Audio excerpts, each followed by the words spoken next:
I want to start by saying welcome. I'm Alex from the DonorsChoose team. Jamelle, mind giving yourself a quick introduction? Sure. Thank you, Alex. My name is Jamelle Holmes, and I'm a sixth grade special education teacher in the Bronx at East Bronx Academy for the Future. I'm actually currently working at the school where I graduated from. So it is an honor to be here and talk with you all and be a part of this DonorsChoose great event. Thank you. You already met me. I'm Alex. I'm your MC for the day. But during this session, I get to take my logistics hat off and do the work that really means the most to me, working directly with you all to plan for a successful school year. You'll also get to meet Jamelle Holmes and get to know him a little bit better. Something really magical about every back to school season, where opportunities and fresh starts are rife with possibility. When I was a third grade teacher in Newark, New Jersey, I remember August always being the month where I could really dream big. I was on Pinterest. I had lots of really bold ideas of how to change my classroom. It would be clean by the beginning of the school year. It would be Pinterest ready, and it would be filled to the brim with library books and labels and lesson plans, just waiting for my students to walk in the door. If this sounds familiar, you're not alone. But then about 3 days before my kids were scheduled to fill their seats, the chaos started. My to-do list was pages long, none of my bulletin boards were done, and I had stacks and stacks of copies to make, and so much more. And here are some of my kiddos in action. I love these photos because they speak so much to what my classroom was like, and they're the smiling faces that I miss the most. So these are pictures of my classroom, and I just said that there's that laundry list that's living in the back of every single teacher's mind. And although I believe that teachers can do anything, and I'm serious, anything, they can't do everything, and they shouldn't do everything. With a clear vision for your classroom, we can keep a laser-like focus on the big picture, the vision, and prioritize the other stuff as needed. Maybe my bulletin boards didn't need to be perfect after all. We're going to focus our time in this session on setting a vision for the school year and for your classroom so that once things get a little chaotic or time gets tight, you'll know exactly how to spend your time. Here's what we're going to do together. We're going to hear from another teacher about what a classroom vision can look like and feel. Thanks, Jamelle. We're going to do some reflection on what you want to be true of your school year, setting a really clear vision. Then we're going to start to think about the resources you need to make that vision come possible. And then at the end of this session, we'll split into grade level or subject area groups and get ideas from other folks' visions and resources ideas.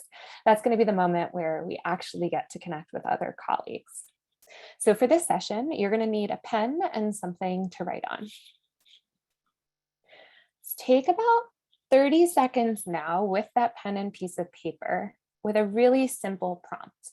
Right now, off the top of your head, think of 5 words that you want to describe your classroom this school year. Just the 5 that come to you first. Write those words down at the very top of your paper. I'll give you like 30 seconds to do this. Okay, perfect. That's a really good start. So let's now talk about what vision setting is. Vision setting is the process of defining success, of seeing it really clearly before you start down the path. Vision setting is a set of goals or a mission statement that's used to make decisions and plan moving forward. It's the ability to have a strong sense of exactly where you want to be and internalizing it so much that you get there. This could all be sounding very businessy to you, and I admit it's something that we do here at DonorsChoose pretty often. So why do it in the classroom? Every day and every year in your classroom, you're led by specific goals, right? You have learning goals, you have specific standards that you're teaching, you have reteaching, you have interventions. You plan backwards from specific learning goals to make a clear path for the week and for the month and for the school year. You use those goals and standards like a roadmap guiding you on how to spend your time in the classroom every day. And you're probably like, yes, Alex, I know. Why are you telling me this? This is my expertise. And here's why. Those plans are incredibly important, and they're going to help your students work towards a successful academic year. But what about the stuff that falls outside of those academic goals? Are you planning for that too? Vision setting can be exactly the thing that can keep you on track and let you know what to prioritize when you're in those moments where you're not thinking about academics necessarily. A classroom vision is a large picture encompassing what we'll strive for. Think about the academic, social, emotional, and then everything in between that encompasses your students' experience in your classroom. We'll start off with some guided prompts. So just hang in there with me, and time for you to explore this concept on your own. The time is really going to be what you make of it. But before we get into that, I want you to hear from somebody that's doing this really well in the classroom already. I'm excited to invite Jamelle to come off mute. He's a DonorsChoose teacher with 72 funded projects, and he's going to share how vision setting has played out in his East Bronx Academy for the Future classroom. Jamelle, I'm so excited to have you here. Thank you. Thank you so much, Alex. Yes, just going to get straight to it. So I've used vision setting in several ways, and some successful ways in which I use it was really to think about and to really frame my ideal classroom expectations as it relates to student behavior, as it relates to resources, parent involvement, and overall just teaching and learning. That's awesome. Can you give us an example of how you've set a vision for your classroom in the past? What does that process look like for you at the beginning of the school year? Sure. So I think it's founded on the principles that I truly believe that vision guarantees success, right? And one specific example is every year I think about specific plan supports and what are those things that my student really need. And as a special education teacher, these things may be flexible seating, right? These may be assistive technology. And it's important for me to ensure that my students are comfortable while also being empowered to continue to do that learning in the classroom. It's the idea that special education is a service and not a place.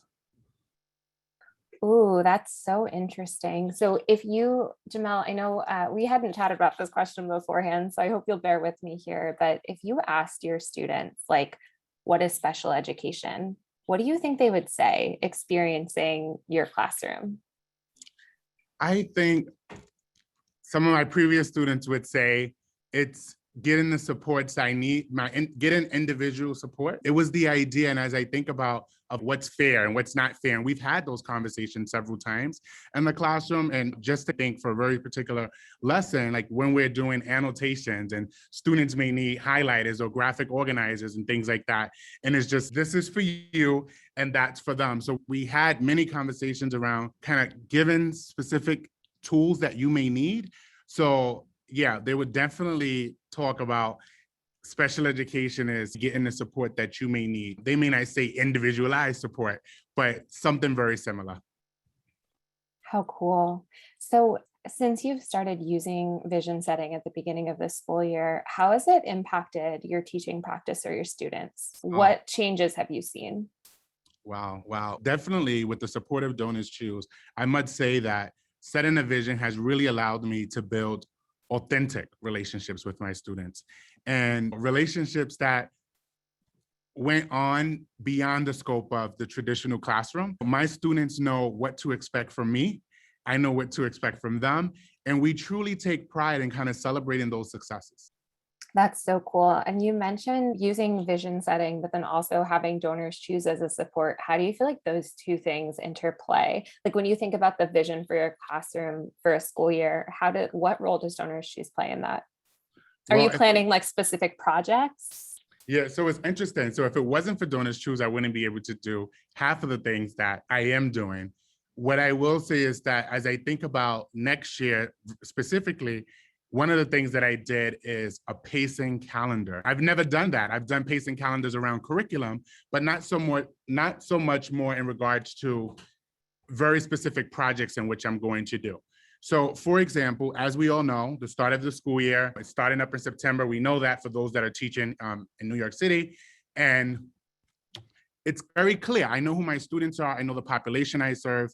And I know that there's going to be students that need materials and just tons and tons of things. So my pacing calendar allows for me to have those projects up and ready to ensure that my vision is coming to life, because vision guarantees success. And I always think about this idea that the dream is free. It's the hustle that's sold separately, right? So I have to hustle and be able to get those materials. As I think about the pacing calendar for this year, is really focused around the idea of social emotional supports, creating learning partnerships, investing in our students who are at potential. I don't really like to say at risk, those students who are at potential, and providing more opportunities to develop students to become more fluent in as far as digital citizens. So I recently did the pacing calendar, and I'm excited to continue to revisit it and add on things because I started to study my projects. What are the things you continuously need to ask for? You're asking for snacks, you're asking for supplies. So I now have an idea of what the year is going to look like. And there may be some potential changes, but I really have this idea of what I'm going to need because of the students that I serve. Jamelle, I realized we had so many awesome photos of you with your students, and I forgot to put them up here. So check out some photos of Jamelle and his students.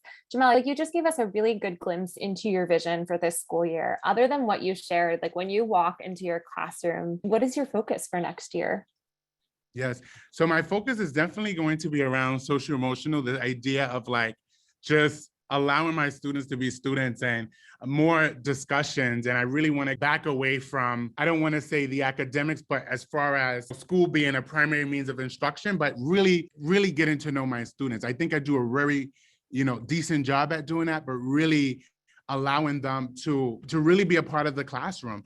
And I'm looking forward to starting student leadership teams and things like that. And I've done this work very briefly when the pandemic hit, where I was meeting with students on Zoom, and we kind of came up with like incentives and things that they wanted.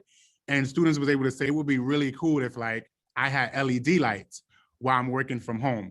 And it's, if you work towards that as a special education teacher, many of my students are students with disabilities who have IEPs, et cetera. So it's like, you work towards that goal, I'm gonna make sure that you have that incentive. And it really did a thing as far as me building those relationships with them, because I allowed them to become a part of those conversations and invited them to those spaces where their voice was able to be heard. Jamelle, that is just so cool. Thank you so much for sharing. And when I think back to those third graders that I taught on the first slide, and I think about the potential that one day they might have you as a teacher, it just makes me so happy. So thank you so much for sharing. And we're about to jump into a vision setting activity of our own and really put this into practice. So here we go.